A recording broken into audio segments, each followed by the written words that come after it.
دعوت دی جاتی ہے. مقرر شیریں بیان فضیلت الشیخ حضرت مولانا عبدالغفار السرفی ان 36 سال BHU منارت لہٰذا شیخ سے درخواست ہے کہ تشریف لائیں اور اپنے بصیر افروز کتاب سے عوام کو مستفید فرمائیں.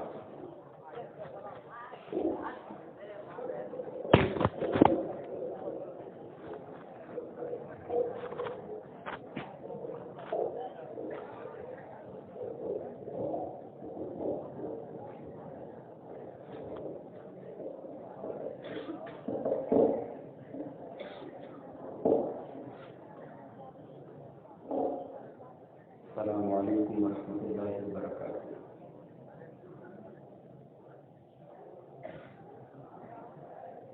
الحمد للہ نحمده ونستعینه ونستغفره ونعوذ بالله من شرور انفسنا ومن سیئات اعمالنا. من يهده الله فلا مضل له ومن يضلل فلا هادي له وأشهد أن لا إله إلا الله وحده لا شريك له وأشهد أن محمدا عبده ورسوله. يا أيها الذين آمنوا اتقوا الله حق تقاته ولا تموتن إلا وأنتم مسلمون. يا أيها الناس اتقوا ربكم الذي خلقكم من نفس واحدة وخلق منها زوجها وبث منهما رجالا كثيرا ونساء واتقوا الله الذي تساءلون به والأرحام إن الله كان عليكم رقيبا. يا أيها الذين آمنوا اتقوا الله وقولوا قولا سديدا يصلح لكم أعمالكم ويغفر لكم ذنوبكم ومن يطع الله ورسوله فقد فاز فوزا عظيما. أما بعد فإن خير الحديث كتاب الله وخير الهدي هدي محمد صلى الله عليه وسلم وشر الأمور محدثاتها وكل محدثة بدعة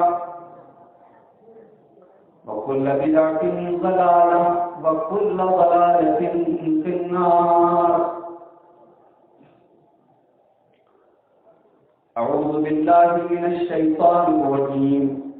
بسم الله الرحمن الرحيم.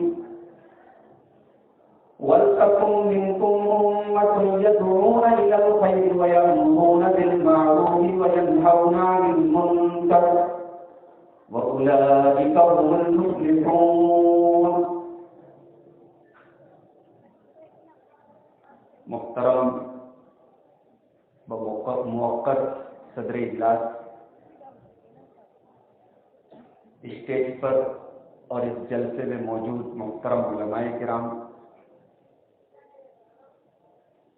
محترم بزرگوں، نوجوان ساتھیوں، پردہ نشین ماؤں اور بہنوں، رات کے تقریباً 11:15 بج رہے ہیں اور موسم کی ٹھنڈک کا احساس آپ کو بھی ہو رہا ہے، مجھے بھی ہو رہا ہے. اس لیے بہت ہی مختصر گفتگو کرنے کا ارادہ ہے. اور ایک وجہ یہ بھی ہے کہ مجھے مئو جانا ہے، مئو سے مجھے ٹرین بھی پکڑنی ہے. اللہ تعالیٰ سے بس یہ دعا کرتا ہوں کہ اللہ تعالیٰ کتاب و سنت کی روشنی میں کچھ باتیں آپ کے سامنے کرنے کی توفیق عطا فرمائے اور کہنے اور سننے والوں سب کو عمل کی توفیق عطا فرمائے. جلسے کی انتظامیہ کی طرف سے مجھے جو ٹاپک دیا گیا ہے وہ ہے دعوت و تبلیغ کی اہمیت۔ دعوت کا مطلب ہوتا ہے بلانا، ٹو کال، اسی لیے شادی کے کارڈ کو ہم لوگ دعوت نامہ بھی بولتے ہیں۔ اور تبلیغ کا مطلب ہوتا ہے پہنچانا۔ تو دعوت و تبلیغ کا مطلب ہوا دین کی طرف بلانا اور دین کی باتوں کو پہنچانا، اسی کا نام دعوت و تبلیغ ہے۔ عام طور سے یہ سمجھا جاتا ہے کہ دعوت و تبلیغ کا کام یہ صرف علماء کا کام ہے، یہ ان کا کام ہے جو مدرسوں میں پڑھتے اور پڑھاتے ہیں۔ عام آدمی جو پاور لوم چلاتا ہے، عام آدمی جو رکشہ چلاتا ہے، عام آدمی جو دکانداری کرتا ہے، جو بزنس کرتا ہے، جو نیتا گیری کرتا ہے، اس کو دعوت و تبلیغ کے کام سے کوئی مطلب نہیں۔ یہ ایک جنرل مینٹیلٹی ہے، ایک عام سوچ ہے۔ تو آئیے پہلے ہم یہ دیکھیں کہ دعوت و تبلیغ کا کام ہے کس کا۔ اللہ تبارک و تعالی نے سورہ یوسف میں اپنے پیارے نبی کو مخاطب کرتے ہوئے فرمایا، قُلْ هَٰذِهِ سَبِيلِي أَدْعُو إِلَى اللَّهِ عَلَىٰ بَصِيرَةٍ۔ اے نبی آپ اعلان کر دیجئے یہ میرا راستہ ہے، یعنی اسلام جو راستہ بتاتا ہے وہ میرا راستہ ہے۔ ادعو الی اللہ، اور اے نبی آپ اس بات کا بھی اعلان کر دیجئے کہ میں اس راستے کی طرف تم کو دعوت دیتا ہوں، بلاتا ہوں۔ میں بھی دعوت دیتا ہوں علی بصیرۃ انا ومن اتبعنی، اس طریقے کی، اس اسلام کی، اس شریعت کی تبلیغ میں بھی کرتا ہوں اور میرے سارے ماننے والے، میرے سارے متبعین، میرے سارے فالوورز بھی کرتے ہیں۔ اسلام کی دعوت اے نبی صرف آپ کا کام نہیں ہے، علی بصیرۃ انا ومن اتبعنی، جس طریقے سے آپ کا کام ہے دین کی دعوت کو دوسروں تک پہنچانا، اسی طرح آپ کے سارے متبعین کا کام ہے۔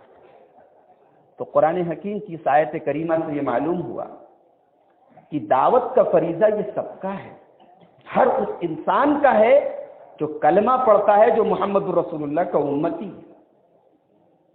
اس بات کی مزید وضاحت سورہ آل عمران کی ایک آیت سے ہوتی ہے۔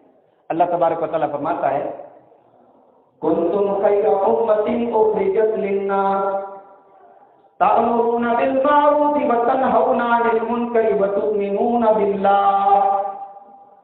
اے میرے نبی کی امتیوں، تم دنیا کی سب سے بہترین امت ہو، تم دنیا کی سب سے اچھی امت ہو، لیکن یاد رکھو تمہیں دنیا کی سب سے بہترین امت ہونے کا جو یہ ٹائٹل ملا ہے، جو تمہیں یہ امتیاز ملا ہے، یہ تین وجوہات سے، تین اسباب کی بنا پر ملا ہے۔ تأمرون بالمعروف، تم دوسروں کو نیکیوں کی طرف بلاتے ہو، وتنہون عن المنکر، اور تم برائیوں سے روکا کرتے ہو، وتؤمنون باللہ، اور تم اللہ کے اوپر ایمان رکھتے ہو۔ پتہ یہ چلا کہ یہ ڈیوٹی، نیکی کا حکم دینے کی اور برائی سے روکنے کی ڈیوٹی، یہ ساری امت کی ڈیوٹی ہے۔ یہ محمد رسول اللہ کے سارے ماننے والوں کی، سارے امت کے لوگوں کی، ہر مسلمان کی، ہر امتی کی یہ ڈیوٹی ہے۔ یہ الگ بات ہے کہ پوری امت میں ایک گروہ علماء کا ہوگا جس کو شریعت کی ڈیپ نالج ہوگی، جس کو شریعت کی گہرائی سے معلومات ہوگی، لیکن شریعت کی بنیادی بات سب کو معلوم ہونی چاہیے۔ اسی لیے اللہ کے پیارے نبی حجۃ الوداع کے موقع پر تقریباً 1.25 لاکھ صحابہ کرام کو مخاطب کر کے فرماتے ہیں، الا فلیبلغ الشاہد الغائب، اے میرے صحابہ، میں نے اللہ کا دین تو تم کو پہنچا دیا، اب یہ امانت میں نے تمہارے کندھے پر ڈال دی، اب اس امانت کو دوسروں تک پہنچانے کا کام تمہارا ہے۔ الا فلیبلغ الشاہد الغائب، اے میرے صحابہ، آج عرفات کے اس میدان میں جتنے بھی میرے صحابہ جمع ہیں، یہ دین کی امانت کو دوسروں تک پہنچائیں گے، ان کی ڈیوٹی ہے۔ اب آپ مجھے ایک سوال کا جواب دیجیے، کیا سوالات صحابہ کرام سارے کے سارے پڑھے لکھے شریعت کے ٹاپ کے جانکار تھے؟ نہیں نہیں، بالکل نہیں۔ اس میں ایسے بھی صحابہ تھے جن کو بھی ایمان لائے ہوئے 1-2 دن ہوئے، 1-2 مہینے ہوئے، جن کے پاس شریعت کا تھوڑا سا علم ہے۔ پتہ یہ چلا کہ اگر آپ کو شریعت کی کوئی ایک بات بھی معلوم ہو جائے، آپ اس کو دوسروں تک پہنچائیے۔ اسی لیے اللہ کے پیارے نبی صحیح حدیث سے فرماتے ہیں، بلغوا عنی ولو آیا، اگر تمہیں میری کوئی ایک آیت بھی، میری کوئی ایک بات بھی تم کو اگر پہنچے تو تم اس کو دوسروں تک پہنچا دو۔ یہ کام آج نہیں ہو رہا ہے۔ یہ تبلیغ والا کام یہ صرف علماء کے ذمہ ڈال دیا گیا۔ ڈاکٹر عبدالعزیز صاحب کریں، مولانا عتیق الرحمان صاحب کریں، مدرسہ انوار العلوم کریں، مدرسہ دارالتعلیم کریں، اور آپ کچھ نہ کریں۔ میرے بھائیوں، یہ آپ کی بھی ڈیوٹی ہے، اپنے لیول کے حساب سے، اپنے صلاحیت کے اعتبار سے آپ کو جتنی دین کی باتیں معلوم ہیں آپ اسے دوسروں تک پہنچائیں۔ آپ کے عملوں کے اندر اگر کوئی غلط کام ہو رہا ہے اسے روکنا آپ کی ذمہ داری ہے۔ باپ کی ذمہ داری ہے کہ بیٹے کو بگڑنے سے بچائے، ماں کی ذمہ داری ہے کہ بیٹی کو بگڑنے سے بچائے، ہم سب کی یہ ذمہ داری ہے۔ اللہ تبارک و تعالیٰ نے بڑے عجیب انداز میں ہمیں اپنی ذمہ داری یاد دلائی ہے۔ اٹھاؤ قرآن کا 28واں پارہ۔ اللہ تبارک و تعالیٰ ہمیں صرف اپنے آپ کو جہنم کی آگ سے بچانے کا حکم نہیں دے رہا ہے۔ یا ایھا الذین آمنوا قوا انفسکم واہلیکم نارا، اے ایمان والو اپنے آپ کو بھی جہنم کی آگ سے بچاؤ اور اپنے گھر والوں کو بھی جہنم کی آگ سے بچاؤ۔ علماء بیٹھے ہیں، ذرا اس آیت پر غور کیجیے۔ پورے قرآن میں جہنم کے لیے کئی جگہ نار کا لفظ استعمال ہوا، آگ کا لفظ استعمال ہوا۔ یہاں بھی اللہ تعالیٰ اگر چاہتا تو سمپل طریقے سے یہ کہہ سکتا تھا کہ اے ایمان والو تم اپنے آپ کو اور اپنے گھر والوں کو جہنم کی آگ سے بچاؤ، لیکن جب اپنے گھر والوں کو جہنم کی آگ سے بچانے کا حکم دیا گیا تو ساتھ میں یہ بھی بتایا گیا کہ وہ آگ کیسی آگ ہے۔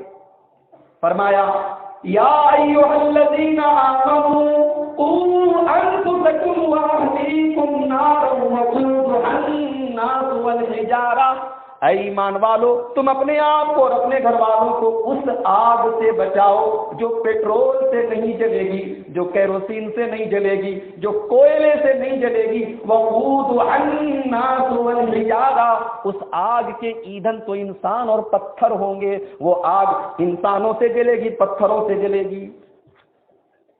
اور اتنے پر بھی بس نہیں کیا، ایک بڑی سی آگ جلا دی جائے اور آپ کو اس آگ میں ڈال دیا جائے تو ہو سکتا ہے کہ آپ کوئی راستہ نکال کے اس آگ میں سے بچ کے چلے جائیں، وہ راستہ بھی بند کر دیا گیا۔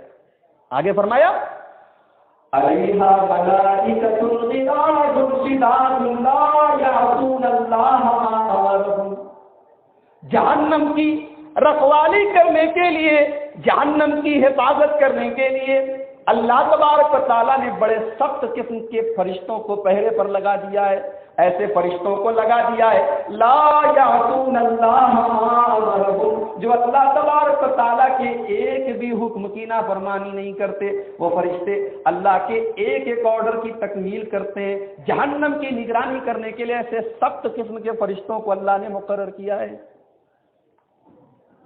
میرے پیارے بھائیوں، آج آپ کا بیٹا کما رہا ہے اور ساتھ میں غلط کام بھی کر رہا ہے۔ آپ کو پتا ہے کہ آپ کا بیٹا غلط کام کر رہا ہے، لیکن آپ کے اندر یہ جرأت نہیں ہے، ہمت نہیں کہ آپ اپنے بیٹے کو منع کریں۔ آپ محلے والوں سے کہتے ہیں کہ میرا بیٹا بگڑ گیا ہے، لیکن میرے اندر یہ طاقت نہیں ہے کہ میں اپنے بیٹے کو منع کر سکوں، روک سکوں، کیونکہ میرا بیٹا کما رہا ہے۔ مجھے بتاؤ کہ کیا کل قیامت کے دن تم اللہ کی بارگاہ میں بھی یہی جواب دے دو گے؟ سوال تو آپ سے کیا جائے گا. تم باپ تھے, تمہارے اوپر تمہارے بیٹے کی ذمہ داری تھی, تم نے اس ذمہ داری کو کیوں پورا نہیں کیا؟ میرے پیارے نبی فرماتے ہیں الا کلکم راع و کلکم مسئول عن رعیتہ, تم میں سے ہر آدمی سے اس کی ذمہ داری کے بارے میں سوال کیا جائے گا. لڑکی گھر میں رہتی ہے, باپ تو کاروبار کرنے کے لیے چلا جایا کرتا تھا, لڑکی کے ہاتھ میں, بیٹی کے ہاتھ میں موبائل آیا, وہ غیر لڑکوں سے باتیں کر رہی ہے. کل قیامت کے دن اللہ تبارک و تعالیٰ اس لڑکی کی ماں سے سوال کرے گا, تو بتا, تو گھر میں رہا کرتی تھی, تیری بیٹی تیرے گھر میں رہ کر, تیری نگرانی کے اندر رہ کر کس طریقے سے اتنے بڑے بڑے کرائم کیا کرتی تھی, اتنے بڑے بڑے گناہ کیا کرتی تھی, آخر تو کہاں سو رہی تھی؟ یہ ذمہ داری ہم سب کی ہے. اور ایک بات بولتا ہوں, مان لو آپ کے گاؤں میں, آپ کے شہر میں, آپ کے علاقے میں کوئی غلط کام ہو رہا ہے. ابھی میں مئو گیا تھا, مولانا عبدالشکور صاحب موجود ہیں. مئو کے اندر آج کل ایک بہت ہی گھناؤنی حرکت سننے میں آئی ہے. مسلمان لڑکیاں گھر سے بھاگ کر شادی کر رہی ہیں, غیر مسلم لڑکوں کے ساتھ بھاگ رہی ہیں.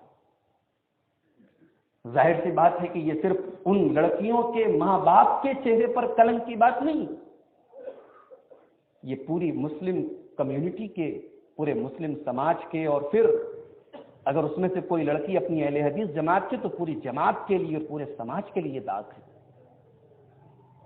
کیا ہم یہ کہہ کر اپنا پیچھا چھڑا سکتے ہیں کہ اگر کوئی لڑکا یا لڑکی غلط کام کر رہا ہے ہمارے محلے میں, سماج میں, علاقے میں, تو ہم تو وہ غلط کام نہیں کر رہے, ہم تو نمازی ہیں, ہم تو پرہیزگار ہیں, ہم تو نیک ہیں, ہم تو ایسے کسی کام میں انوالو نہیں ہیں. مجھے بتائیے کہ کیا یہ بہانہ بنا کر ہم اللہ تبارک و تعالیٰ کی بارگاہ میں بچ جائیں گے؟ اگر ایسا ہوتا تو اللہ تعالیٰ قرآن کریم کی سورہ ہود کی آیت نمبر 116 اور 117 کے اندر یہ نہ فرماتا فَلَوْلَا كَانَ مِنَ الْقُرُونِ مِن قَبْلِكُمْ أُولُو بَقِيَّةٍ يَنْهَوْنَ عَنِ الْفَسَادِ فِي الْأَرْضِ إِلَّا قَلِيلًا مِّمَّنْ أَنْجَيْنَا مِنْهُمْ. اے لوگوں, تم سے پہلے جو قومیں گزری ہیں, تم سے پہلے جو امتیں گزری ہیں, ان امتوں کے اندر برائی سے روکنے والے, فساد سے روکنے والے, زناکاری سے روکنے والے, شراب سے روکنے والے, نماز کا حکم دینے والے بہت کم لوگ تھے. الا قلیلا ممن انجینا منہم, تھوڑے سے مٹھی بھر کے لوگ تھے جن کو ہم نے اپنی رحمت سے بچا لیا. اور آگے ایک عجیب بات کہی گئی, وما كان ربك ليهلك القرى بظلم واهلها مصلحون. اللہ تبارک و تعالیٰ کی طرف سے جب بھی عذاب آئے گا, چاہے وہ زلزلے کی شکل میں ہو, چاہے وہ طوفان کی شکل میں ہو, چاہے وہ موت کی شکل میں ہو, بیماریوں کی شکل میں ہو. ابھی دلی کے اندر ڈینگو پھیلا, ابھی نیپال کے اندر زلزلہ آیا, اور اس کے فوراً بعد ہمارے انڈیا کے اندر بھی کئی علاقوں میں زلزلہ محسوس کیا گیا. اور ابھی حال ہی میں پاکستان کے اندر کتنے زلزلے کے نقصانات سامنے آئے. وَمَا كَانَ رَبُّكَ لِيُهْلِكَ الْقُرَىٰ بِظُلْمٍ وَأَهْلُهَا مُصْلِحُونَ. جب بھی تمہارے رب نے کسی قوم کو ہلاک کیا ہے تو اے اللہ کے بندو, اللہ نے کسی پر ظلم نہیں کیا ہے, اللہ نے کسی کے اوپر اتیاچار نہیں کیا ہے. جب کسی قوم کے لوگوں نے اصلاح کا کام کرنا چھوڑ دیا, جب کسی گاؤں کے اندر, کسی سماج کے اندر, کسی علاقے کے اندر غلط کام ہونے پر لوگ اس سے روکا نہیں کرتے تھے, لوگ اس سے منع نہیں کیا کرتے تھے, تب اللہ کا عذاب وہاں پر نازل ہونا شروع ہوا. صرف ہمارا نیک ہونا کافی نہیں ہے, ہم نمازی ہیں, ہم تہجد گزار ہیں, ہم تو, ہمارے گھر کی لڑکیاں تو غلط کام نہیں کرتی, اس سے کام نہیں چلے گا. سماج کے اندر ہونے والی برائیوں سے روکنا آپ کی بھی ذمہ داری. اچھا, کیا دعوت و تبلیغ کا کام صرف مردوں کا ہے یا عورتوں کا بھی ہے؟ ہماری مائیں بہنیں سن رہی ہیں, ان کو بھی ایک پیغام دینا چاہتا ہوں. کہ کیا ان کا بھی یہ کام ہے؟ عورتوں کا کام خالی کپڑا دھلنا اور کھانا بنانا اور میک اپ کرنا بس یہی ہے کہ کچھ اور بھی ہے؟ اٹھائیے قرآن کریم سورہ توبہ. والمؤمنون والمؤمنات بعضهم أولياء بعض يأمرون بالمعروف وينهون عن المنكر ويقيمون الصلاة ويؤتون الزكاة ويطيعون الله ورسوله. مومن مرد اور مومن عورتیں ایک دوسرے کے مددگار ہیں. مددگار کہا ہے. مومن مرد اور مومن عورتیں ایک دوسرے کے مددگار ہیں. کیا مطلب؟ یہ جو فیس بک پر دوستیاں ہو رہی ہیں لڑکے لڑکیوں میں، یہ وہی ہے؟ مددگار ہیں ایک دوسرے کے. یہ جو دوستیاں ہو رہی ہیں یہ مددگاری والی دوستی نہیں، تو زناکاری والی دوستی ہے. والمؤمنون والمؤمنات بعضهم اولیاء بعض. مومن مرد اور مومن عورتیں ایک دوسرے کے ولی ہیں، ایک دوسرے کے مددگار ہیں. کس کام میں؟ یامرون بالمعروف، نیکی کا حکم دینے میں. جس طریقے سے مردوں کی ذمہ داری ہے کہ نیکی کا حکم دے، عورتوں کی ذمہ داری ہے کہ وہ بھی نیکی کا حکم دے. گھر میں کوئی عورت نماز نہیں پڑھ رہی ہے اس کو سمجھائے، اگر کوئی عورت بے پردگی کر رہی ہے اس کو سمجھائے، اگر کسی لڑکی کے قدم بہک رہے اس کو منع کریں، سمجھائیں. وَيَنْهَوْنَ عَنِ الْمُنكَرِ، برائی سے روکنے کی ذمہ داری مردوں کے ساتھ ساتھ عورتوں کی ہے. آج ہم لوگ اسٹیج پر چلاتے ہیں نکاح کو آسان کرو، نکاح کو آسان کرو، جہیز ختم کرو، بارات ختم کرو. میں بڑے بھروسے کے ساتھ کہتا ہوں میری مائیں بہنیں، اگر میری آواز آپ کے کانوں تک پہنچ رہی ہے، یہ بارات بھی ختم ہو جائے گی، یہ جہیز بھی ختم ہو جائے گا، یہ نکاح بھی آسان ہو جائے گا جس دن آپ طے کر لیں. آپ کے اندر ہے اتنی طاقت. شادی بیاہ کے معاملے میں اچھے اچھے سمجھدار لوگوں کو میں نے دیکھا کہ وہ اپنی بیویوں کے اشارے پر چلتے ہیں. ارے نہیں، ہماری ایک ہی لڑکی، ہم جہیز نہیں دیں گے تو پھر سماج میں ہماری ناک نہیں کٹ جائے گی. تم اپنی ناک بچانے کے لیے اپنے نبی کی شریعت کا گلا گھونٹ تو یہ جائز ہے، ناک نہ کٹنے پائے. میں کہتا ہوں جس ناک کو بچانے کے لیے میرے نبی کے طریقے کو ذبح کرنا پڑے، میرے نبی کی شریعت کو ذبح کرنا پڑے، ایسی ناک کو کاٹ کر الگ کر دینا چاہیے. ایسی ہزاروں اور لاکھوں ناکیں قربان ہو جائیں.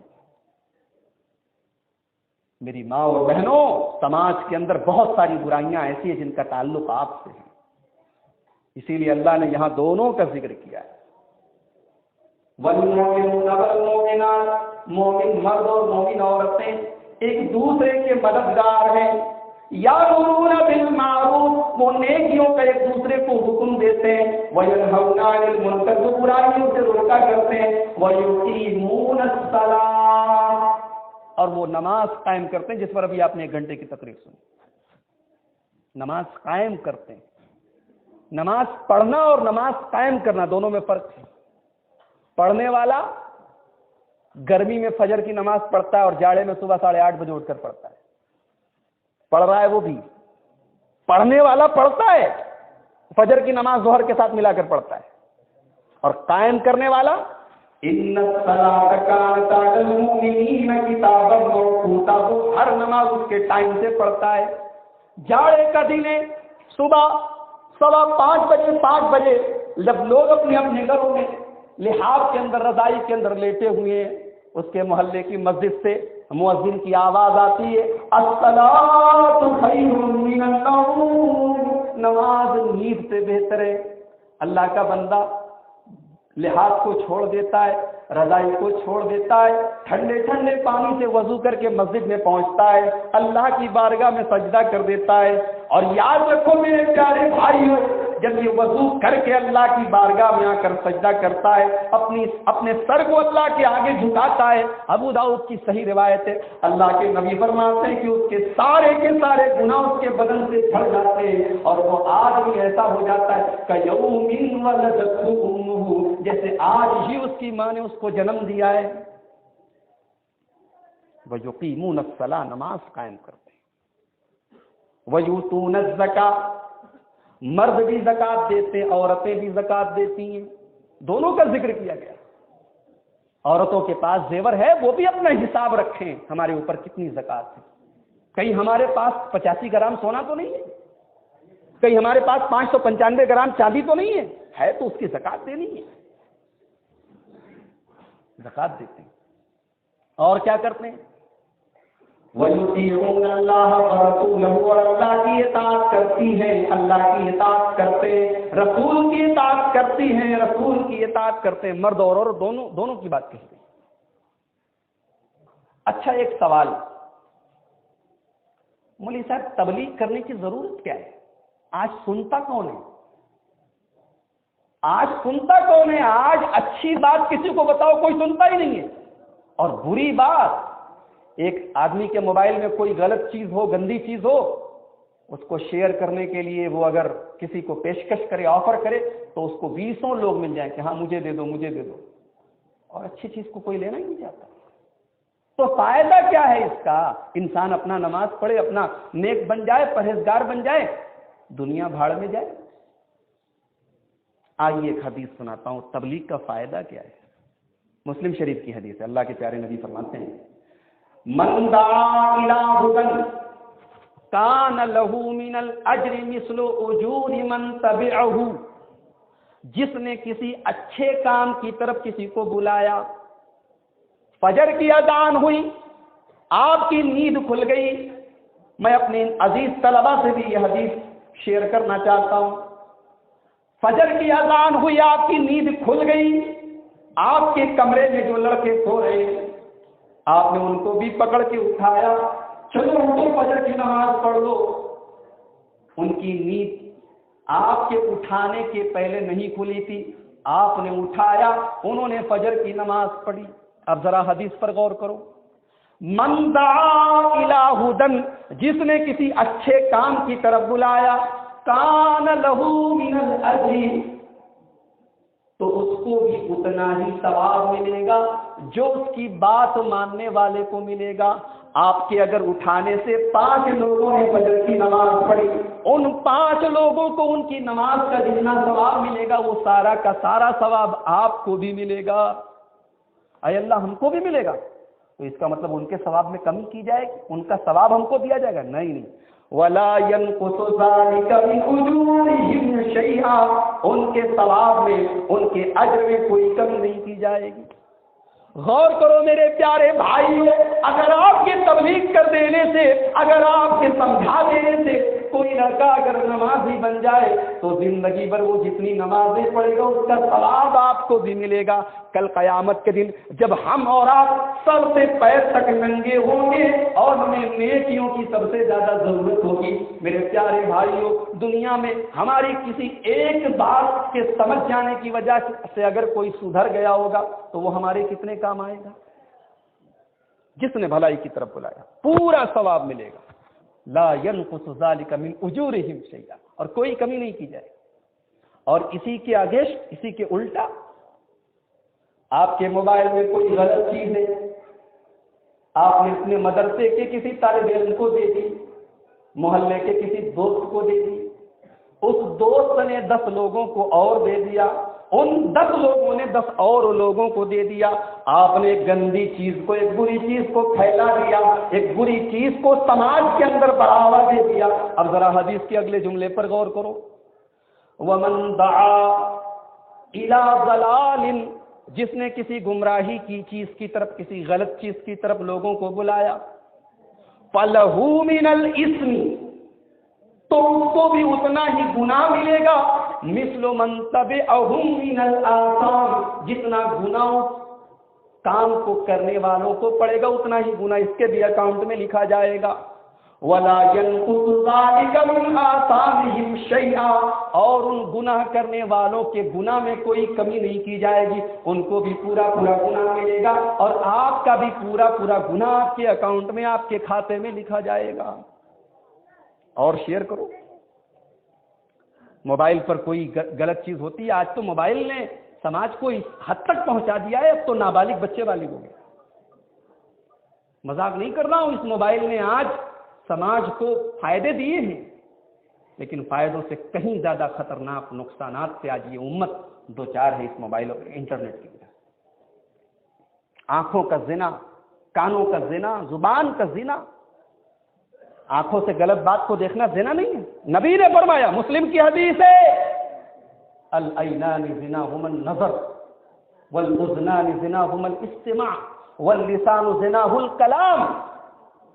آنکھوں سے گندی چیز کو دیکھنا آنکھوں کا زنا ہے, کانوں سے غلط بات کو سننا کانوں کا زنا ہے, زبان سے غلط بات بولنا زبان کا زنا ہے, ہاتھوں سے غلط چیز کو ٹچ کرنا ہاتھوں کا زنا ہے, پیروں سے غلط چیز کی طرف چل کر جانا پیروں کا زنا ہے.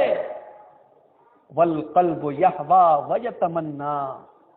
اور جب آنکھوں سے زنا کرتا ہے آدمی, جب زبان سے زنا کرتا ہے, جب کانوں سے زنا کرتا ہے, تو اس کے بعد اس کے دل کے اندر غلط آرزویں پیدا ہوتی ہیں. اس کے بعد وَيُصَدِّقُ ذَلِكَ الْفَرْجُ وَيُكَذِّبُهُ, اس کے بعد انسان زنا کر بیٹھتا ہے. میرے بھائیو, سماج آج کہاں جا رہا ہے؟ اور ہم آنکھیں مودے ہوئے. چلو ہم تو غلط نہیں ہیں, اس سے کام نہیں چلے گا. آپ غلط نہیں ہیں, بہت اچھی بات ہے, لیکن آپ غلط ہونے سے روکنا پڑے گا آپ کو, اس لیے کہ یہ بھی آپ کی ڈیوٹی ہے. وَلَكِنْ إِنَّ الْإِنسَانَ لَفِي خُسْرٍ. زمانے کی قسم, سارے کے سارے انسان گھاٹے میں. إِلَّا الَّذِينَ آمَنُوا وَعَمِلُوا الصَّالِحَاتِ وَتَوَاصَوْا بِالْحَقِّ وَتَوَاصَوْا بِالصَّبْرِ. سارے کے سارے انسان گھاٹے میں, مگر جن کے اندر 4 کوالٹیاں 4 خوبیاں پائی جائیں وہ لوگ گھاٹے میں نہیں ہیں. نمبر 1, الا الذین آمنوا, سب سے پہلے اپنا ایمان صحیح کر لیں. وعملوا الصالحات, نیک عمل کرنا شروع کر دیں. وتواصوا بالحق, اور جب نیک عمل کرنا شروع کر دیں تو صرف خود نہ کریں, دوسروں کو بھی سمجھائیں, دوسروں کو بھی کرنے کا حکم دیں. اور جب دوسروں کو نیک عمل کرنے کی تلقین کریں گے, جب دوسروں کو حق بات پہنچائیں گے, جب دوسروں کو غلط باتوں سے روکیں گے, تو سامنے والے آپ کو گالی بھی دیں گے, آپ کو لعن طعن بھی کریں گے, آپ کو برا بھلا بھی کہیں گے. وَتَوَاصَوْا بِالصَّبْرِ, تو صبر کا دامن تھام لینا, صبر کو پکڑ لینا. یہ 4 کام کرو تب تم گھاٹے میں نہیں ہو, ورنہ ہر انسان گھاٹے میں. اپنے پیارے نبی کو دیکھو, ساری زندگی ہمارے نبی کا سب سے بڑا مشن کیا تھا؟ یہی تو تھا, اللہ کے بندوں کو دین کی طرف بلائیں, ان کو شرک سے بچا لیں, ان کو زنا سے بچا لیں, ان کو شراب سے بچا لیں. اسی لیے اللہ نے جب میرے نبی کا تذکرہ فرمایا تو میرے نبی کی ایک اہم صفت یہ بھی بیان کی, اِنَّا أَرْسَلْنَاكَ شَاهِدًا وَمُبَشِّرًا وَنَذِيرًا. اے نبی, ہم نے آپ کو گواہ بنا کر بھیجا, بشارت دینے والا بنا کر بھیجا, ڈرانے والا بنا کر بھیجا. وَدَاعِيًا إِلَى اللَّهِ بِإِذْنِهِ, اور آپ کو ہم نے اللہ کی طرف بلانے والا, دعوت دینے والا, لوگوں کو دین کی طرف بلانے والا بنا کر بھیجا. آپ کو اگر میں کہوں کہ عاملوں سے آپ جائیں مبارک پور, وہاں کسی آدمی کو سمجھائیں, وہاں کوئی آدمی بگڑا ہوا ہے, اس کو سدھارنے کی کوشش کریں, تو آپ تیار نہیں ہوں گے. میرے نبی کو کیا ہوا تھا کہ میرے نبی اپنے سارے کام چھوڑ کر مکہ کے بازاروں میں جایا کرتے تھے. میرے نبی کے اوپر اونٹنی کی بچہ دانی ڈالی جا رہی ہے. میرے نبی کو شاعر کہا جا رہا ہے, پاگل کہا جا رہا ہے, مجنوں کہا جا رہا ہے. میرے نبی کی پوری فیملی کا بائیکاٹ کیا جا رہا ہے. لیکن میرے نبی کو ایک دھن سوار ہے, اللہ کے بندے اللہ کے دین کو پکڑ لیں, صحیح راستے پر آئے. مسند احمد کی روایت ہے, اللہ کے نبی مکہ کے بازاروں میں جا کر لوگوں کو توحید کی دعوت دے رہے ہیں.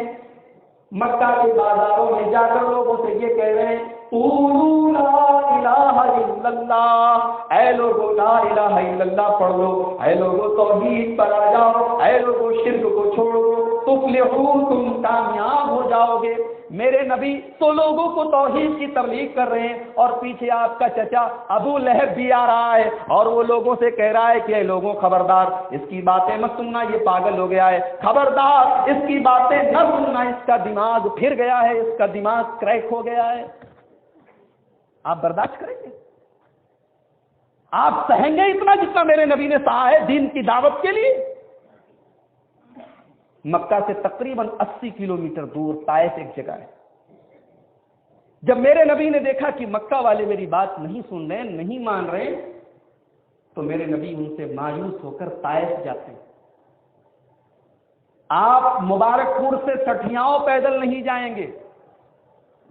25 کلومیٹر 30 کلومیٹر کا سفر آپ پیدل نہیں طے کریں گے.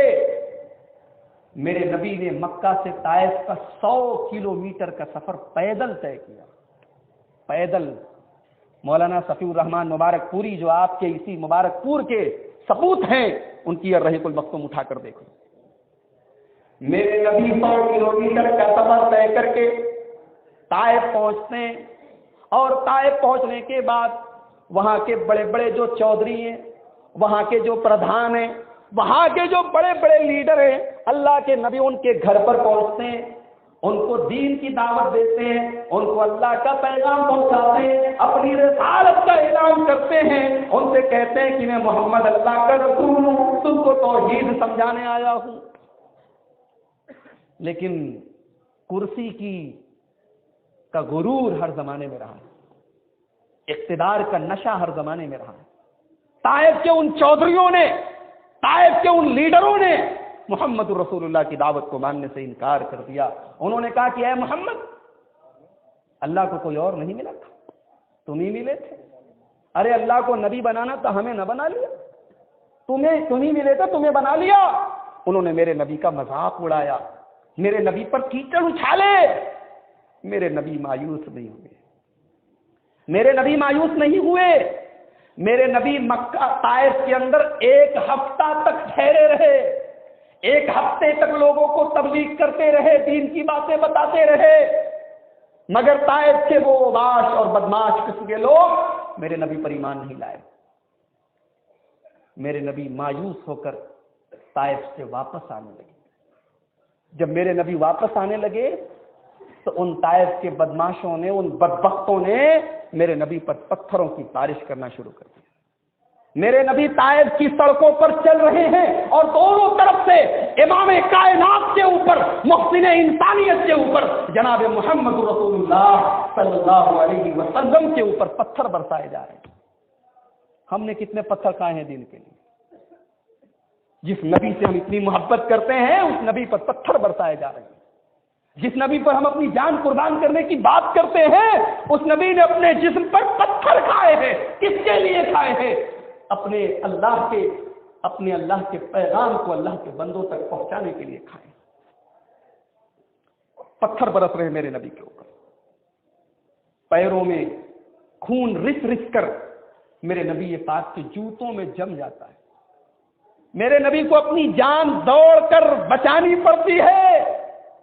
میرے نبی طائف سے تقریباً 3 کلومیٹر باہر تک دوڑتے دوڑتے اپنی جان بچاتے ہوئے ایک آدمی کے باغ میں داخل ہوتے ہیں اور ایک درخت کے نیچے جا کر آپ آرام کرتے ہیں اور آسمان کی طرف ہاتھ اٹھا کے کہتے ہیں اے اللہ الی من تکلنی الی بعید یتجہمنی.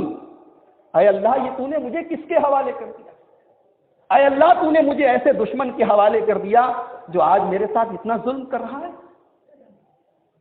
پھر میرے نبی نے یہ بھی کہا کہ اللہ اگر تو مجھ سے ناراض نہیں ہے تو مجھے کوئی فرق نہیں پڑتا، ساری دنیا ایک طرف ہو جائے لیکن اے میرے پروردگار اگر تو مجھ سے راضی ہے تو مجھے کوئی پرواہ نہیں. یہ سیرت ہے، یہ کردار ہے میرے نبی کا، اس کو اپناؤ میرے بھائی.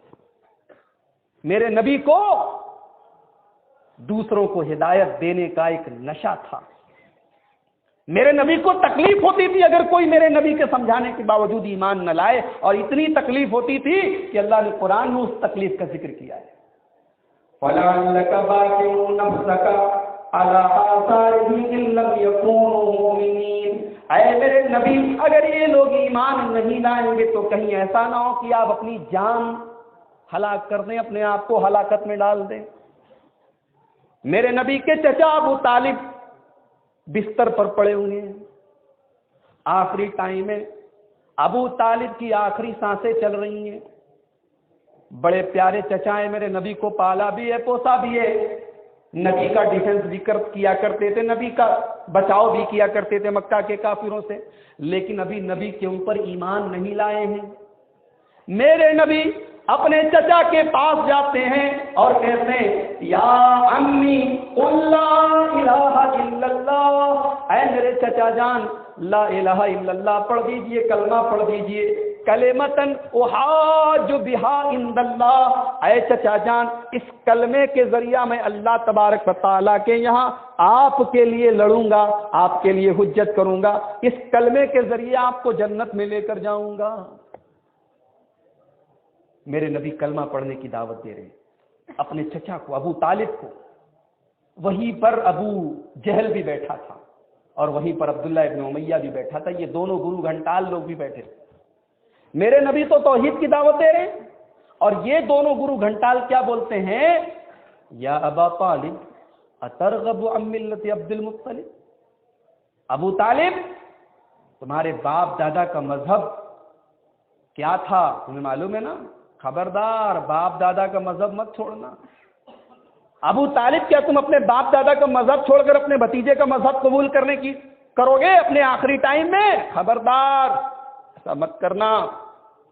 بخاری کے الفاظ ہیں، صحیح بخاری کے الفاظ ہیں، فَكَانَ آخِرَ كَلِمَةٍ قَالَهَا ابو طالب، ابو طالب کی زبان سے آخری جو جملہ نکلا وہ کیا نکلا، عَلَى مِلَّةِ عبد المطلب، میں اپنے باپ عبد المطلب کے مذہب کے اوپر مر رہا ہوں، اس دنیا سے جا رہا ہوں۔ کلمہ نہیں پڑھ پائے۔ میرے نبی نے کوشش ضرور کی لیکن ابو طالب کلمہ نہیں پڑھ پائے اور اسی حال میں ان کا انتقال ہو گیا۔ اور اللہ نے قرآن کی آیت نازل کر دی، إِنَّكَ لَا تَهْدِي مَنْ أَحْبَبْتَ وَلَكِنَّ اللَّهَ يَهْدِي مَن يَشَاءُ إِلَىٰ صِرَاطٍ مُّسْتَقِيمٍ۔ اے میرے نبی آپ کا کام سمجھانا ہے، آپ کا کام توحید کی دعوت دینا ہے، آپ کا کام راستہ دکھا دینا ہے، منزل تک پہنچانا یہ آپ کا کام نہیں ہے۔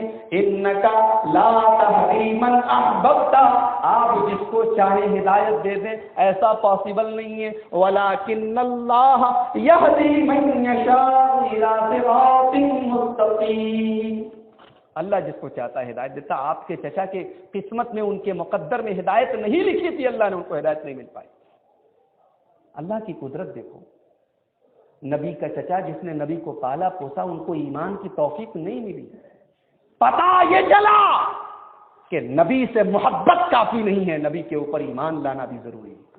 اور اسی لیے شاعر نے بڑی اچھی بات کہی، ابو طالب کے قصے نے حقیقت کھول کر رکھ دی، ابو طالب کے قصے نے حقیقت کھول کر رکھ دی، نہ ہو آنکھیں تو گھر کی روشنی سے کچھ نہیں ہوتا۔ گھر کے اندر نبی ہیں، گھر کی روشنی ہے لیکن وہ آنکھیں نہیں ہیں جو نبوت کی روشنی سے منور ہو سکے۔ میرے نبی اپنے چچا کو کلمہ پڑھانے کے لیے اتنے بے چین کیوں ہیں؟ کیونکہ میرے نبی وداعیا الی اللہ ہیں، اللہ کی طرف بلانے والے ہیں۔ وہ تڑپ ہمارے اندر کب پیدا ہوگی میرے بھائیوں؟ وہ شوق وہ لگن ہمارے اندر کب پیدا ہوگا کہ اللہ کے بندے اگر غلط راستے پر ہیں تو ہم ان کو غلط راستے سے بچا کر صحیح راستے کی طرف لے کر آئیں۔ اللہ کے نبی کے ایک صحابی ہیں حضرت مصعب ابن عمیر، یہ بڑے فیشنیبل ہیں، یہ دوپہر میں الگ کپڑا پہنتے ہیں، شام کو الگ کپڑا پہنتے ہیں، بڑے پیسے والے ہیں، بڑے اونچے خاندان کے ہیں۔ مدینہ مکہ کی جس گلی سے نکلتے ہیں لوگ کہتے ہیں تو کو مصعب جا رہا ہے۔ مصعب ابن عمیر ایمان لے آتے ہیں، محمد رسول اللہ کا کلمہ پڑھ لیتے ہیں، دور بدل جاتا ہے، حالات بدل جاتے ہیں۔ کل تک وہی نوجوان جو خوبصورت کپڑوں میں گھوما کرتا تھا آج اس کے کپڑوں پر پیوند لگے ہیں، آج اس کے کپڑے پھٹے پرانے ہیں۔ اللہ کے پیارے نبی اپنے اس نوجوان صحابی کو مدینہ بھیجتے ہیں۔ ابھی اللہ کے نبی ہجرت کر کے مدینہ نہیں پہنچے، ابھی مدینہ کے اندر تھوڑے سے لوگ ایمان لائے ہیں۔ اللہ کے نبی حضرت مصعب ابن عمیر کو بھیجتے ہیں، جاؤ میرے پیارے صحابی، جاؤ مدینہ کے لوگوں کو اسلام کی تبلیغ کرو، انہیں اسلام کے بارے میں سمجھاؤ۔ حضرت مصعب ابن عمیر مدینہ پہنچتے ہیں اور مدینہ کے لوگوں کو دھیرے دھیرے اسلام کی تبلیغ کرتے کرتے تقریباً پورے مدینہ والے مسلمان ہو جاتے ہیں اور نبی کے جانثار بن جاتے ہیں۔ یہ تبلیغ کرنا بھی ایک فن ہے، ایک کلا ہے، اس کا بھی طریقہ ہے۔ جہاں پیار کی ضرورت وہاں پیار سے سمجھایا جائے، جہاں ڈانٹنے کی ضرورت ہو وہاں ڈانٹ کے سمجھایا جائے، سب کو ایک لاٹھی سے نہ ہانکا جائے۔ ورنہ فرعون جیسے ظالم بادشاہ کے سامنے جب موسیٰ علیہ السلام کو اللہ نے بھیجا تو حضرت موسیٰ اور حضرت ہارون سے کیا کہا؟ اذهبا الى فرعون انه طغى فقولا له قولا لینا۔ اے موسیٰ اور اے ہارون، تم دونوں فرعون کے پاس جاؤ اور فرعون سے نرمی سے بات کرو، فرعون سے نرمی سے بات کرو۔ جبکہ فرعون کتنا ظالم آدمی تھا، اپنے آپ کو رب کہتا تھا اور سب سے بڑا رب کہتا تھا، لیکن اس کو پیار سے سمجھانے کی بات کی۔ تو تبلیغ، اور آج تو اللہ کا شکر ہے موبائل کے ذریعے آپ تبلیغ کر سکتے ہیں، انٹرنیٹ کے ذریعے آپ دین کی باتیں دوسروں کو پہنچا سکتے ہیں، اس لیے کہ تبلیغ کی نہ کوئی جگہ ہے، نہ کوئی وقت ہے، نہ کوئی طریقہ ہے۔ یوسف علیہ السلام کو دیکھو، جیل خانے کے اندر، قید خانے کی کال کوٹری میں یوسف علیہ السلام بے قصور ہیں، بے گناہ ہیں، ان کو قید میں ڈال دیا گیا ہے، ان کا دل ٹوٹا ہوا ہے، ان کے حوصلے پست ہیں، لیکن جیسے ہی ان کو یہ سمجھ میں آیا کہ جیل کے اندر میں تبلیغ کر سکتا ہوں، فوراً اپنے جیل کے دوستوں سے کہتے ہیں، یا صاحب السجن ارباب متفرقون خیر ام اللہ الواحد القہار۔ اے میرے جیل کے ساتھیوں، اے میرے جیل کے دوستوں، میرے قید خانے کے دوستوں، یہ بتاؤ کہ ایک اللہ زیادہ بہتر ہے یا کئی رب زیادہ بہتر ہیں؟ توحید کی دعوت دے رہے ہیں یوسف علیہ السلام، جیل کی کال کوٹری میں توحید کی دعوت دے رہے ہیں۔ دعوت دینے والا، دین کی بات کو سمجھانے والا نہ دن دیکھتا ہے نہ رات دیکھتا ہے۔ نوح علیہ السلام کو دیکھو، نوح علیہ السلام اپنی قوم کو تبلیغ کر رہے ہیں، قرآن بیان کرتا ہے اللہ تعالیٰ سورہ نوح میں، قال رب انی دعوت قومی لیلا ونہارا۔ اے اللہ، میں نے اپنی قوم کو دن میں بھی دعوت دی، رات میں بھی دعوت دی، دن میں بھی اللہ کے بارے میں سمجھایا، رات کو بھی اللہ کے بارے میں سمجھایا۔ پتہ یہ لگا کہ تبلیغ کرنے والا وقت کا بھی محتاج نہیں ہے، وہ رات کو 12 بجے بھی اٹھ کر اگر دین کی بات کرنے کی ضرورت پڑے تو کر سکتا ہے، اور تبلیغ کرنے والا کسی طریقے کا بھی محتاج نہیں ہے۔ جہاں چلانے کی ضرورت وہاں چلا کے تبلیغ کرے، جہاں پیار سے سمجھانے کی ضرورت وہاں پیار سے سمجھائے۔ وہی نوح علیہ السلام ہے، کہتے ہیں ثم انی اعلنت لهم واسررت لهم اسرارا۔ اے اللہ، میں نے اپنی قوم کو کھلا کھلا بھی سمجھایا اور اکیلے میں بھی سمجھایا، بند کمرے میں بھی تبلیغ کرنے کی کوشش کی، لیکن میری قوم کے لوگ میری بات نہیں مان رہے ہیں۔ پتہ یہ چلا کہ تبلیغ کرنا یہ ہم سب کی ذمہ داری ہے، مگر تبلیغ کرنے کے لیے کچھ چیزیں آپ کے پاس ہونی چاہیے۔ میں بہت ہی اختصار کے ساتھ کچھ چیزیں ایسی جو تبلیغ کرنے کے لیے، دین کی باتوں کو دوسروں تک پہنچانے کے لیے آپ کے پاس ہونا ضروری ہے، بتا کے اپنی بات ختم کروں گا۔ سب سے پہلی چیز، اپنی نیت صحیح کرو۔ نیت کیا ہے؟ اللہ کے بندوں کی اصلاح کرنا ہے، دین کی دعوت دینا ہے، یا اپنا پرچار کرنا ہے، اپنی پبلسٹی کرنا ہے؟ اگر نیت گڑبڑ ہے تو آپ کو ثواب نہیں ملے گا۔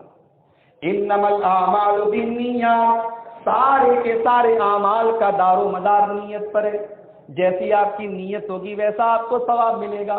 اللہ کے نبی فرماتے ہیں، مسلم شریف کی حدیث ہے، قیامت کے دن ایک آدمی کو لایا جائے گا جو دنیا میں اللہ کی راہ میں جہاد کیا کرتا تھا، جو اللہ کی راہ میں لڑا کرتا تھا، اس کو لایا جائے گا۔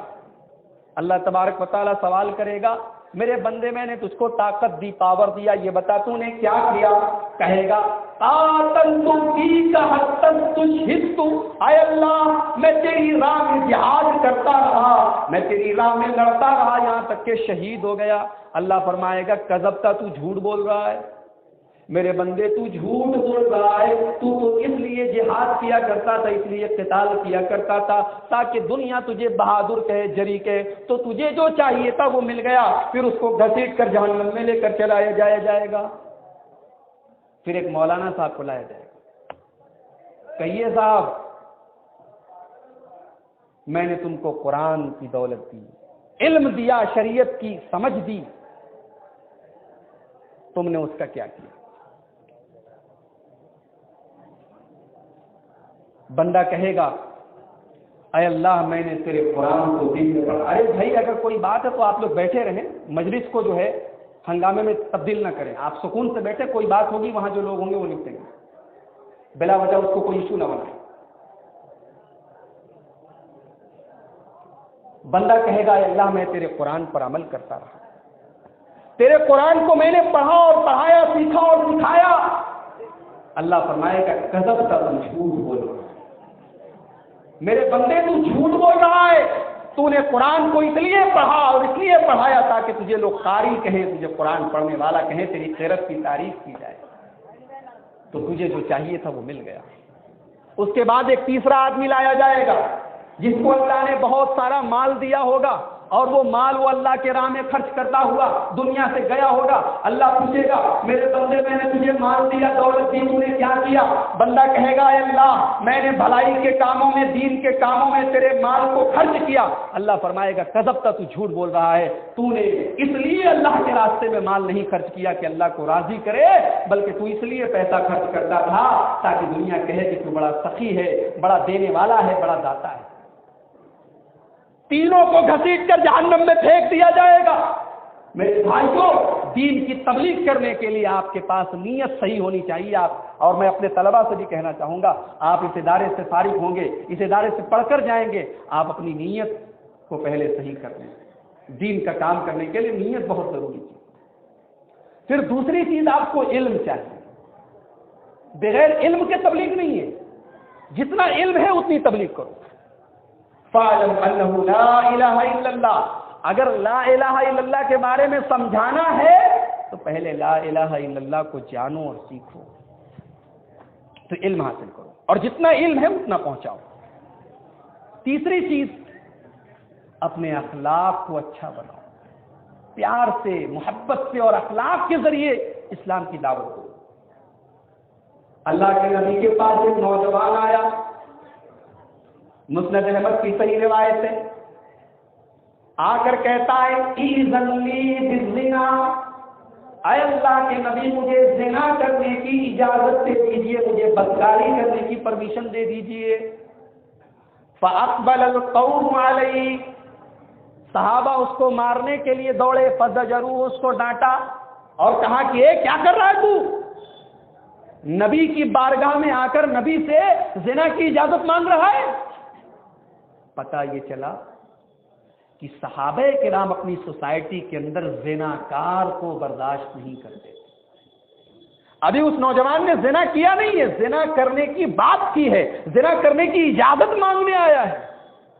صحابہ کرام اس کو ڈانٹ رہے ہیں، کیا کر رہا ہے تو؟ ماں ماں، عربی میں کسی کو ڈانٹنے کے لیے بولتے ہیں ماں ماں، جیسے اردو میں ہم لوگ بولتے ہیں کیا کر رہا ہے۔ لیکن میرے نبی کو دیکھو، میرے نبی نے کہا ادنو، قریب آ۔ میرے نبی نے اس نوجوان کو قریب بلایا۔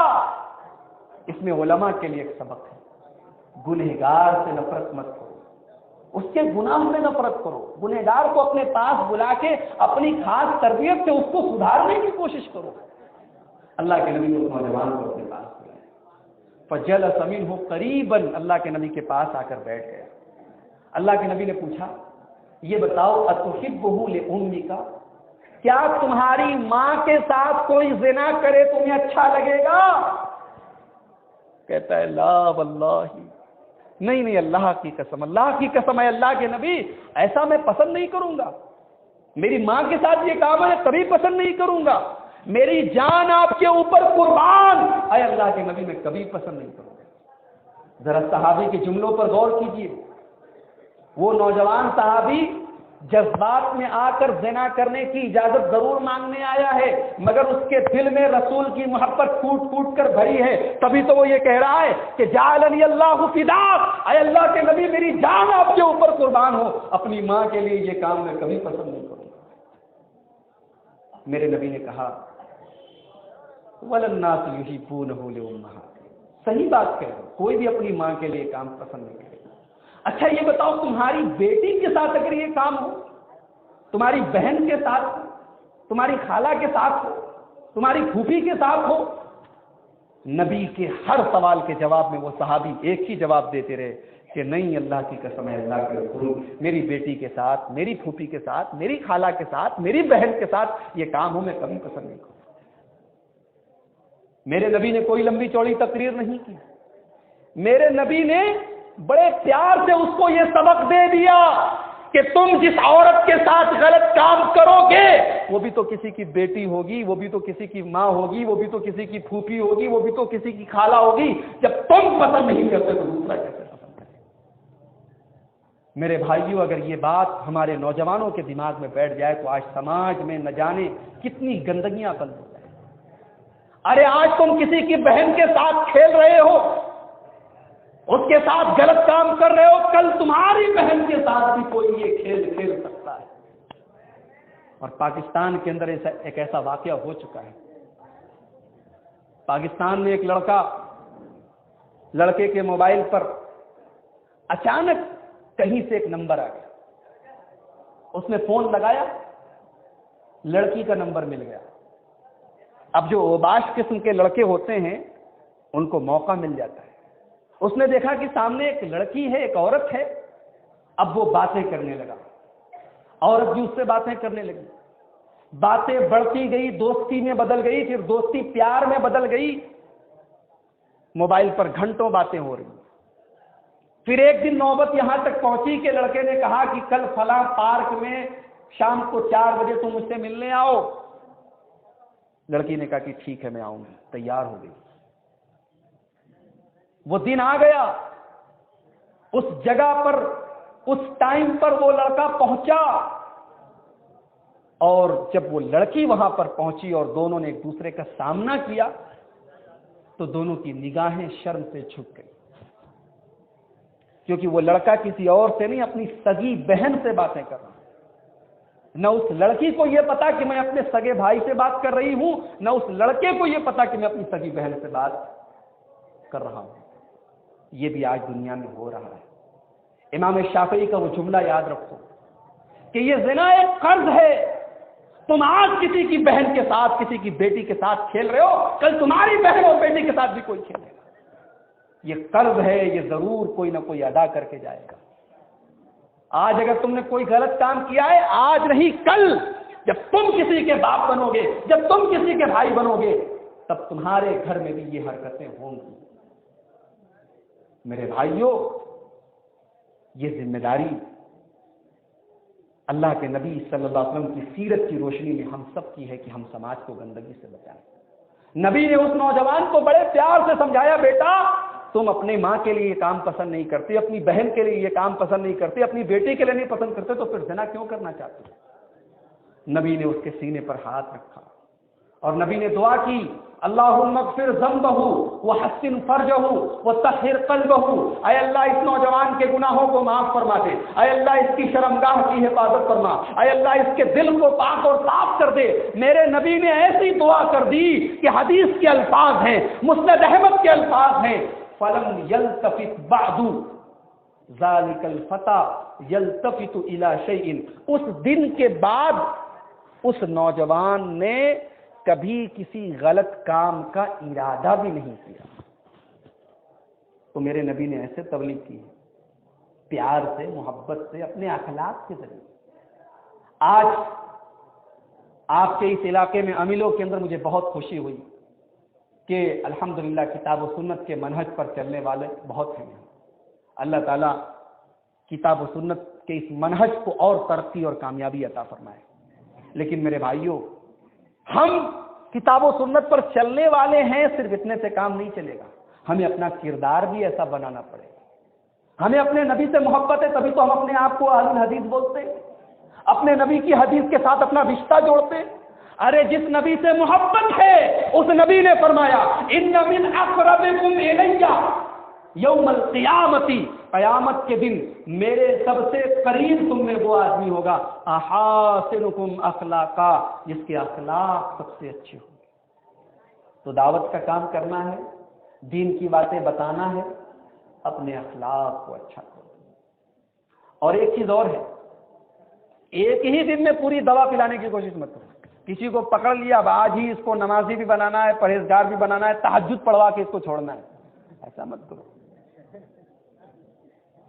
ڈاکٹر بھی دوا دیتا ہے تو خوراک اور ڈوز کے حساب سے دیتا ہے۔ شراب اکٹھے حرام نہیں ہوئی، آپ کو پتہ ہے، ہمارے علماء جانتے ہیں، طلباء جانتے ہیں کہ شراب اکٹھے حرام نہیں کی گئی۔ شراب کے بارے میں پہلے سورہ بقرہ کی آیت نازل کی گئی، يسألونك عن الخمر والميسر قل فيهما إثم كبير ومنافع للناس۔ اے میرے نبی، شراب اور جوا کے اندر تھوڑا سا فائدہ ہے لیکن نقصان زیادہ ہے، گناہ زیادہ ہے۔ یہ پہلا اسٹیپ تھا، کیونکہ شراب کے ایسے عادی تھے عرب کے لوگ کہ اکٹھے شراب حرام کی جاتی تو نہیں چھوڑ سکتے تھے، تو پہلے یہ حکم نازل کیا گیا کہ شراب کے اندر تھوڑا فائدہ ہے، کیونکہ بہت سارے لوگ شراب پیتے تھے اپنا غم بھلانے کے لیے، اپنی ٹینشن سے دور کرنے کے لیے اپنا، تو کہا گیا کہ ٹھیک ہے کچھ فائدہ تو تم کو مل رہا ہے لیکن گناہ زیادہ ہے۔ پھر اس کے بعد سورہ نساء کی آیت نازل کی، لا تقربوا الصلاۃ وانتم سکارى، کم سے کم نشے کی حالت میں نماز کے قریب مت جاؤ، نماز کی حالت میں شراب مت پیو۔ یہ دوسرا اسٹیپ تھا۔ اور پھر تیسرا اسٹیپ سورہ مائدہ کی آیت نازل ہوئی، انما الخمر والمیسر والانصاب والازلام رجس من عمل الشیطان، یہ شراب، یہ جوا، یہ تیر اور یہ بتوں کے آستانے، یہ سارے کے سارے گندے کام ہیں، یہ شیطان کے کام ہیں۔ یہ تیسرا اسٹیپ۔ تو جب اللہ نے شراب کو 3 اسٹیپ میں حرام کیا میرے بھائی، تو تم کسی کو ایک ہی دن میں پورا پکا مسلمان بنانے پر کیوں تلے ہو؟ اس کی رعایت کرو۔ سامنے والا، اب ایک آدمی نماز تو پڑھ رہا ہے لیکن کاروبار میں تھوڑا چوری کر رہا ہے، بے ایمانی کر رہا ہے، تو اس کو چوری کے بارے میں سمجھاؤ۔ اب ایک مولوی صاحب تقریر کرنے گئے، عورتوں کے بیچ میں تقریر کرنے کے لیے، ان کو کسی مدرسے کا چندہ وندہ کرنا تھا، عورتوں کے بیچ میں تقریر کرنے کے، وہاں وہ داڑھی کی فضیلت پر تقریر کرنے لگے کہ داڑھی اللہ کے رسول صلی اللہ علیہ وسلم کی سنت ہے، اس کو رکھنے کا حکم دیا گیا ہے، اس کو کاٹنا گناہ ہے، اس کو جو ہے اس کو شیپ کروانا گناہ ہے، وغیرہ وغیرہ۔ اور جب چندہ کرنے کے لیے مولوی صاحب نے رومال بھیجا تو عورتوں نے کہا کہ جس سے تمہیں کو داڑھی رکھوانی ہے اسے جا کے چندہ کرو۔ تو رعایت المخاطب، مخاطب کی رعایت کرنا کہ مخاطب کون ہے، جس کو ہمیں سمجھانا ہے۔ ایک ڈاکٹر بھی دوا دیتا ہے تو مریض کے حساب سے دیتا ہے، یہ تھوڑی کہ بخار کا پیشنٹ آیا اس کو بھی وہی دوا دے دو، زکام کا پیشنٹ آیا اس کو بھی وہی دوا دے دو، کسی کو پتلا پخانا اور اس کو پتہ لگا کہ اس کا کلینک تو 1 دن میں بند ہو جائے۔ تو دعوت کا کام کرنا ہے، دین کی باتیں سمجھانا ہے، تو ان سب باتوں کا لحاظ کرنا پڑے گا۔ اور ایک چیز اپنے اندر پیدا کرنا، تکبر نہیں ہونا چاہیے، گھمنڈ نہیں ہونا چاہیے۔ دین کا کام کرنا ہے تو اپنے اندر تواضع پیدا کرو۔ ارے میرے نبی سے بڑا کون ہے انسانوں میں؟ میرے نبی تمام انسانوں کے سردار، تمام نبیوں کے سردار۔ میرے نبی کے بارے میں اماں عائشہ سے پوچھا گیا، مسند احمد کی صحیح روایت ہے کہ میرے نبی گھر میں کیسے رہتے تھے، اور اماں عائشہ فرماتی ہیں کان یخسف نعلہ ویخیط ثوبہ ویعمل کما یعمل الرجال فی بیوتہم، میرے نبی اپنے جوتے کا تسمہ خود باندھا کرتے تھے، کپڑا اگر کہیں پھٹ جاتا تھا تو خود سوئی اور ڈورا لے کر سی لیتے تھے۔ میرے نبی بھی تمام مردوں کی طرح، تمام نارمل لوگوں کی طرح اپنے گھر کا کام کیا کرتے تھے۔ اسی لیے تکبر اللہ کو پسند نہیں۔ ایک عالم دین تکبر کرے یہ اور خطرناک بات ہے۔ ایک دین کا کام کرنے والا، دین کی بات بتانے والا، دین کی دعوت دینے والا تکبر اور گھمنڈ کرے، یہ اللہ تبارک و تعالیٰ کو اور ناپسند ہے۔ تو تکبر سے بچو۔ اور ایک بات یہ یاد رکھو کہ دوسروں کو سمجھانے بیٹھو تو اپنے آپ کو مت بھول جاؤ. بہت سارے لوگ ہوتے ہیں ان کو زمانے کی آنکھوں کا تنکا نظر آتا ہے اور اپنا شہتیر نظر نہیں آتا. اپنے گریبان میں بھی جھانکتے رہو. یا ایھا الذین آمنوا اتقوا اللہ ولتنظر نفس ما قدمت لغد. اے ایمان والو تم اللہ سے ڈرتے رہو اور کل کی تیاری کرتے رہو, قیامت کی تیاری کرتے رہو, آنے والے دن کی تیاری کرتے رہو. صحابہ کو اسی لیے دوسروں سے زیادہ اپنی چنتا رہتی. مسلم شریف کی حدیث ہے, ایک صحابی رسول حضرت حنظلہ رضی اللہ تعالیٰ ایک دن گھر سے نکلے. راستے میں حضرت ابو بکر سے ملاقات ہو گئی. حضرت ابو بکر نے پوچھا کہاں جا رہے ہو بھائی حنظلہ؟ کہا کہ میں جا رہا ہوں اللہ کے رسول کے پاس. کہا کس لیے جا رہے ہو؟ کہا کہ میں جا رہا ہوں اللہ کے رسول سے یہ پوچھنے کے لیے کہ میں منافق ہو گیا ہوں. کہا ارے تم منافق ہو گئے؟ اچھے خاصے مسلمان پکے مومن, تم کیسے منافق ہو گئے؟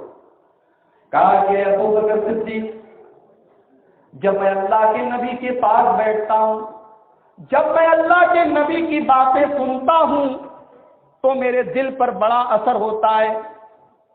مجھے ایسا لگتا ہے کہ جنت میری آنکھوں کے سامنے, مجھے ایسا لگتا ہے کہ جہنم میری نظروں کے سامنے.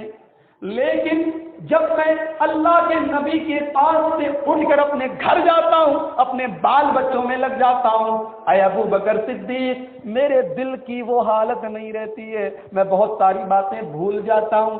دل پر جو اثر ہوتا ہے اللہ کے نبی کی باتوں کو سن کر وہ اثر ختم ہو جاتا ہے.